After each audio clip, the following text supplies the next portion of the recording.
भारत की सांस्कृतिक राजधानी काशी में द्वादश ज्योतिर्लिंगों में एक तीनों लोकों के स्वामी आदि विश्वेश्वर देवाधिदेव महादेव काशी विश्वनाथ न्यास संपूर्ण जगत में सनातन धर्म संस्कृति परंपरा के संरक्षण व संवर्धन का प्रतीक है।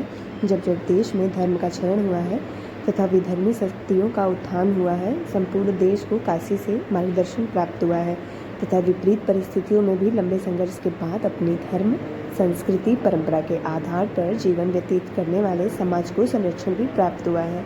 लंबी गुलामी के बाद जब देश स्वतंत्र हुआ तब देश चलाने के लिए बने संविधान के निर्माताओं ने प्राचीन सनातन संस्कृति परंपरा को साकार रूप में जीवन व्यवहार में जीने वाले गिरिवासी वनवासी आदिवासी जनजाति समाज को उनकी धर्म संस्कृति परंपरा रीति रिवाज को संरक्षण व संवर्धन प्रदान करने हेतु अनुसूचित जाति का दर्जा के साथ साथ विशेष अधिकार दिए गए, किंतु कालांतर में सीधे साधे भोले भाले आदिवासियों को प्राप्त विशेषाधिकार व विशेष सुविधा पर धर्म संस्कृति परंपरा रीति रिवाज को न मानने वाले विधर्मी मनतांत्रित धर्मांतरित लोगों द्वारा कूटनीतिक तरीके से कब्जा कर लिया गया। जनजाति समाज को प्राप्त 90% अधिकार को मतांतरित धर्मांतरित लोगों द्वारा हड़प लिया गया तथा उनके ज्ञानता का भरपूर लाभ उठाया गया, जिसके कारण पढ़े लिखे व जागरूकता के बावजूद समाज की सुविधाओं को वंचित होता जा रहा है। पूर्व शासन की कार्यशैली से निराश होकर उत्तर प्रदेश का जनजातीय समाज व उससे सहानुभूति रखने वाले लोग परंपरागत बैगा पुजारी धर्माचारी तथा जनजातीय समूह के मुख्य कार्यकर्ताओं द्वारा देवाधिदेव महादेव के शरण में आना हुआ तथा सनातन धर्म संस्कृति परंपरा का संरक्षण एवं काशी विश्वनाथ का प्रतिनिधि होने के नाते उनसे प्रार्थना की गई कि गिरिवासी वनवासी आदिवासी जनजाति समाज की वेदना दुनिया की सबसे बड़ी बाबा विश्वनाथ के अदालत में पहुंचकर भारत के प्रधानमंत्री को संदेश दिया जाए। वहीं विधर्मियों को जनजाति सूची से बाहर कराकर आदिकाल से सनातन समाज के साथ न्याय करने की कृपा करेंगे। कोई वनवासी, कहीं आदिवासी, कहीं गिरिवासी, भारत के संविधान ने ऐसे समूह को जिनकी अपनी एक विशेष परंपरा है। न्यास में जैसे भी आप लोगों ने देखा मलमास लगा हुआ 2 अधिमास, एक तो श्रावण का आम जनता श्रावण में चाहती है कि विश्वनाथ जी का दर्शन एक बार करें, तो इनकी स्थान पर जहाँ आप हम सब बैठे हैं 2 महीने तक लगातार शिव महापुराण लोग आएंगे काशी विश्वनाथ मंदिर में। इससे पहले वो वाराणसी में आएंगे। सभी लोग नमो घाट पे इकट्ठा हो गए, नमो घाट और राज घाट पे। वहाँ से नाव के माध्यम से घाट के अंदर आएंगे। यह कार्यक्रम प्रातः 10 बजे शुरू होगा। सर्वप्रथम वो नमो घाट पहुँचेंगे, वहाँ स्नान करने के बाद नाव से होकर के नीचे गंगा द्वार पे आएंगे। बाबा धाम में गंगा द्वार से आकर के सबसे पहले दर्शन करेंगे। दर्शन करने के बाद फिर चौक एरिया में एक संक्षिप्त सभा की जाएगी। संक्षिप्त उनका उद्बोधन होगा और उसके बाद बाबा के धाम के बारे में और विभिन्न चीज़ों के बारे में वार्तालाप उनसे किया जाएगा।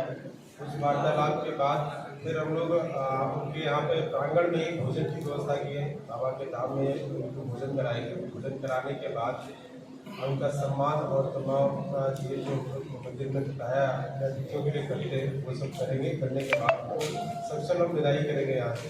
ये पूरा कार्यक्रम प्रातः 10 बजे से लेकर के और शाम के 3 बजे तक के बीच में ये कार्यक्रम संपन्न होगा। मंदिर में मुख्य रूप से जब आएंगे तो उस समय 12 से लेकर के और 1 बजे के बीच में मंदिर में इनका आगमन होगा। वहाँ से लेकर के और खाना के बाद लगभग 3:30 बजे प्रस्थान है यहाँ से। ये पूरा कार्यक्रम है जिसका संचालन हम लोग कुछ जातीय सुरक्षा मंच वो है मंदिर से बाहर यानी वाराणसी में जहाँ पर भी है वो सब कर रहे हैं। मंदिर के अंदर का पूरी व्यवस्था को कोऑर्डिनेट मंदिर प्रशासन करा रहा है, जिसमें माननीय अध्यक्ष महोदय के निर्देशानुसार जिस तरह से व्यवस्थाएं की गई हैं उनमें हमने अपनी टीम लगा रखी है कि करके लोगों को किसी प्रकार की असुविधा ना हो, इसका विशेष ध्यान रखा जाएगा। साथ ही साथ जब अतिथि हमारे मंदिर प्रांगण में आए और यहाँ प्रवेश करें तो उनको एक इस तक से जुड़ाव।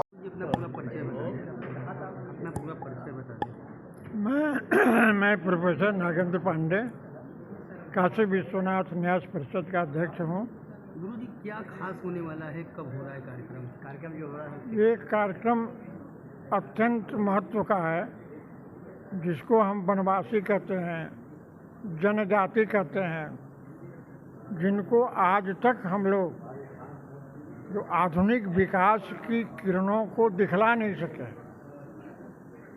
आज भी जो परंपरागत अपना जो कुछ भी औषधि करते होंगे उस पर निर्भर हैं, जो परंपरागत शिक्षा माता पिता जो सिखा देते होंगे, कटाई बुनाई जुताई उसी में रह गए, लेकिन वो हमारे अभिन्न अंग हैं।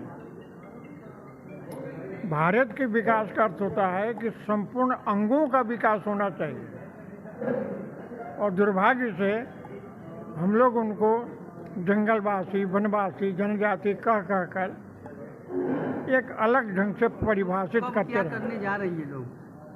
ये हम उनको बुलाकर 29 तारीख को, एक तो पहली बार लोग जीवन में पहली बार अपना घर जंगल छोड़कर वो इस महानगर में प्रवेश करेंगे, माँ गंगा के तट पर अपना समय गुजारेंगे, और यहाँ काशी विश्वनाथ मंदिर में ये अपने हाथों से जलाभिषेक करेंगे, बाबा का पूजन कराया जाएगा, और सबसे उनका हम सम्मान करेंगे, सम्मानित किया जाएगा।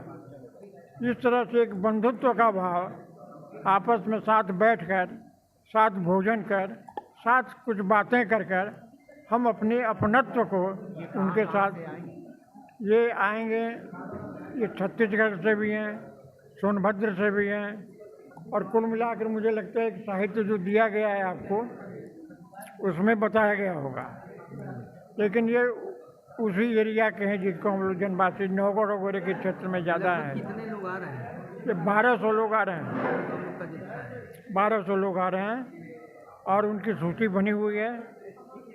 वो लोग निश्चित रूप से आएंगे, और आने का उनको भी आनंद होगा, हम लोग भी उसी आनंद से उनका स्वागत करें। 1 तारीख को क्या कार्यक्रम खास होने वाला है? जनजातियों का जो कार्यक्रम है वो 29 तारीख को प्रातः 10 बजे ये लोग वाराणसी में आएंगे। उसके बाद में इन लोगों का मंदिर आगमन होगा करीब 12 बजे के आसपास। मंदिर में उनके दर्शन कराना है, उनका सम्मान करना और भोजन कराने की व्यवस्था की गई है। तो हम लोगों ने उसी सब कोई व्यवस्थाएँ निर्धारित कर लिए हैं, कार्यक्रम चिन्हित कर लिए। जैसे वो हमारे प्रांगण में आएंगे हम उनको दर्शन कराएंगे, भोजन कराएंगे, और उसके बाद सम्मान करके उनको सकुशल विदाई करेंगे। क्या उद्देश्य है इस कार्यक्रम का? इसका पीछे उद्देश्य है कि जो पूरे देश में जनजातीय समूह हैं, जो वनवासी लोग हैं, वो भी आए और इस धाम की खूबसूरती को देखें, अपने आराध्य से आशीर्वाद प्राप्त कर सकें, जुड़ाव महसूस करें। ये पीछे उसका उद्देश्य है। इसके लिए पूरा जो जनजातीय मंच है और इसके अलावा हमारा मंदिर न्यास कोऑर्डिनेट कर रहा है इस चीज़ को।